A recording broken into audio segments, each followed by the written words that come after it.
Paulo faz com o Muricy agora, né?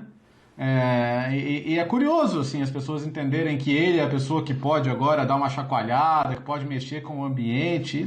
Não sei muito com base em quê, né? A não ser da questão afetiva, histórica.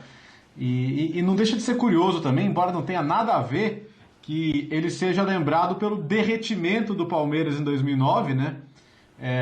Que eu acho que, de certa forma, lembra um pouco o que está acontecendo, né? O Palmeiras, em determinado momento naquele ano, era o favorito, só ele podia perder o título, estava tudo muito bem encaminhado.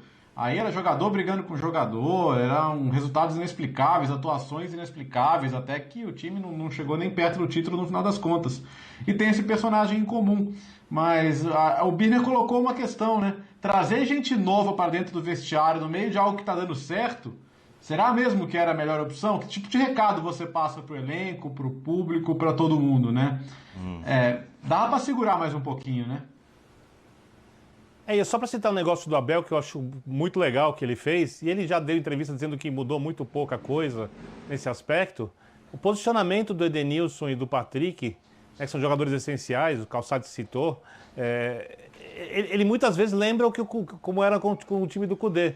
Acho que o Kudê jogava com linhas diferentes às vezes, mas os jogadores atuando, principalmente o Patrick mais aberto pela esquerda, tem muito a ver com o que funcionou do outro treinador. E o Abel Braga, mesmo sendo um cara com as próprias ideias e um cara com ideias um pouco mais antiquadas, ele percebeu que aquilo funcionou e acho que seguiu o caminho mais óbvio. Agora, tem um outro detalhe sobre o Inter, e eu sei que o torcedor do Inter vai ficar brava comigo. Eu não duvido que o Inter seja campeão brasileiro, tá? Como eu não duvidava do São Paulo também totalmente, como também não vou descartar o São Paulo completamente, o campeonato é maluco, o Jean falou isso, é óbvio que alguns times têm mais chances, eu tenho dito que o Atlético tem a tabela mais fácil.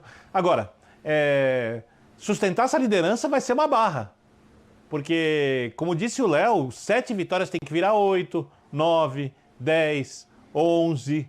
Não sei quantas exatamente para esse Inter ser campeão. E aí entra o elenco que eu usava, o raciocínio que eu usava para o São Paulo. Elencos melhores na disputa pelo título. Se eles vão produzir times à altura de seus elencos, ou times que cheguem próximos à altura do futebol que devem produzir, eu não sei, porque daqui a pouco a gente vai falar do Atlético hoje. A gente tem que pensar sempre no Flamengo, porque é disparado o melhor elenco. O Palmeiras, se não for campeão da Libertadores e jogar o Campeonato Brasileiro à vera o tempo inteiro, também, ou só poupar contra o Vasco, eu acho que o time reserva do Palmeiras briga com o Vasco sem nenhum problema por 3 pontos, é um candidato seríssimo.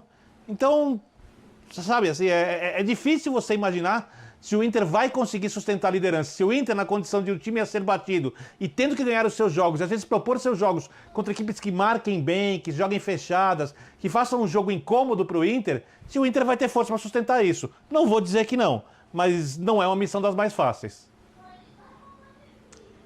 Muito bem, então estamos aguardando, daqui a pouco está falando o Juan Fran disse agora há pouco que a derrota para o Grêmio, a eliminação na Copa do Brasil, trouxe um clima muito mais pesado do que os jogadores podiam imaginar, que o clube se abateu de tal maneira, os jogadores se abateram de tal maneira que foi difícil recuperar depois. Mas é muito estranho, né? Porque quando o São Paulo é eliminado da Copa do Brasil, Paulo Calçade, a vantagem no Campeonato Brasileiro, o futebol apresentado, até no jogo de ida, né, contra o Grêmio lá no Rio Grande do Sul, quando foi melhor e ainda perdeu, tudo isso não condiz com o desânimo total logo depois, a vantagem que tinha na primeira posição do Campeonato Brasileiro, para o São Paulo entrar nessa maré terrível que vive.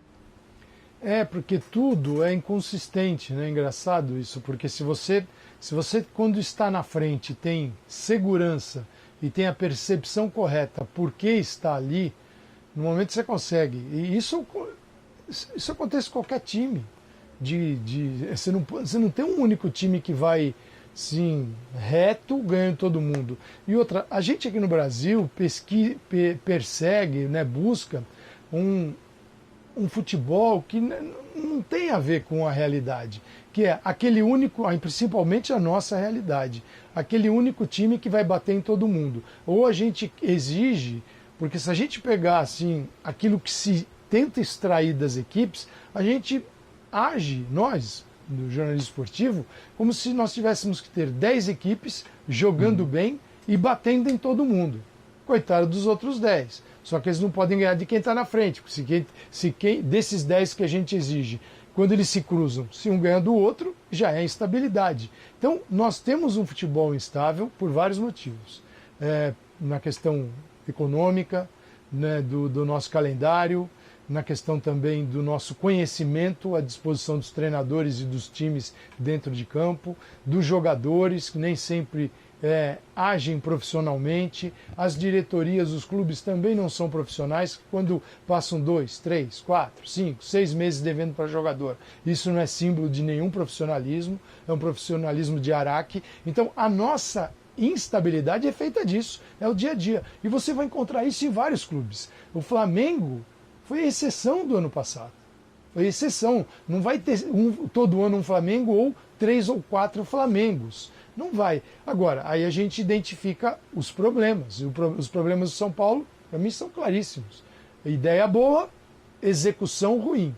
Executa mal a ideia que tende a ser boa, desde que bem feita no dia a dia. Aí a metodologia tem reparos. Falta metodologia no dia a dia para gerar. Agora, já foi boa, né? Aí vale um bom debate. Se quando estava naquela fase de brilho, ela era boa, ótima, excelente, era em função do contexto também dos adversários, ela funcionava. Agora, como ela não é muito boa, ela pode sofrer. E agora está sofrendo.